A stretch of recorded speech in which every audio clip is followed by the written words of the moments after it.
Viewers আসসালামু আলাইকুম, কেমন আছেন সবাই? আশা করি ভালো আছেন। আপনাদের সামনে নতুন আরেকটি বিষয় নিয়ে উপস্থিত হলাম।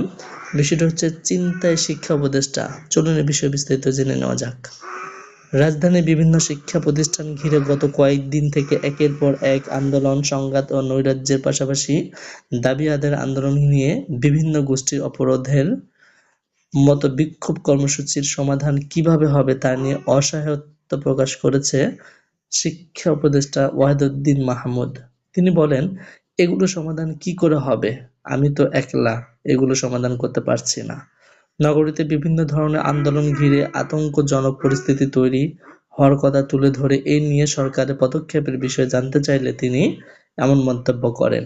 সোমবার রাজধানীর শেরেবাংলা নগর পরিকল্পনা কমিশনের এনওসি সম্মেলন কক্ষে একনেক সভা শেষে ব্রিফিংয়ে সাংবাদিকদের সামনে আসেন পরিকল্পনা ও শিক্ষা উপদেষ্টা।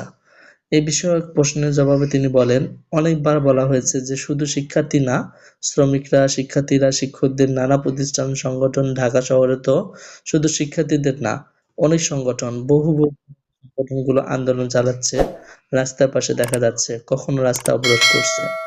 এগুলোর সমাধান কি করে হবে? আমি তো একলা এগুলো সমাধান করতে পারছি না। তবে নীতিগতভাবে যেগুলো ন্যায্য দাবি সেগুলোর আমার পক্ষ থেকে ছাত্রদের কাছে আহ্বান করেছি, তোমরা তোমাদের দাবি নিয়ে আসো। যেগুলো ন্যায্য দাবি সেগুলো পূরণ করা হবে, রাস্তায় নামতে হবে না। ন্যায় হওয়ায় সেসব দাবি মেনে নেওয়ায় এরই মধ্যে অনেকগুলো আন্দোলন থেমে গেছে বলেও মন্তব্য করেন তিনি।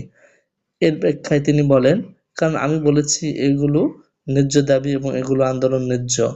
সাংবাদিকদের সঙ্গে উপদেষ্টা ওয়াহিদুদ্দীন মাহমুদ যখন এ নিয়ে কথা বলছিলেন, তখন ঢাকার ডেমরায় বেসরকারি মাহবুব রহমান মোল্লা কলেজে গিয়ে হামলা চালিয়েছে সোহরাওয়ার্দী ও নজরুল কলেজের শিক্ষার্থীরা। প্রায় ২ ঘণ্টা সংঘর্ষের পর মোল্লা কলেজের পরিস্থিতি শান্ত হয়। হ্যালো ভিউয়ার্স, আপনারা যদি আমাদের চ্যানেল নতুন হয়ে থাকেন, চ্যানেলটি সাবস্ক্রাইব করে পাশে বেল আইকনটি বাজিয়ে দিন।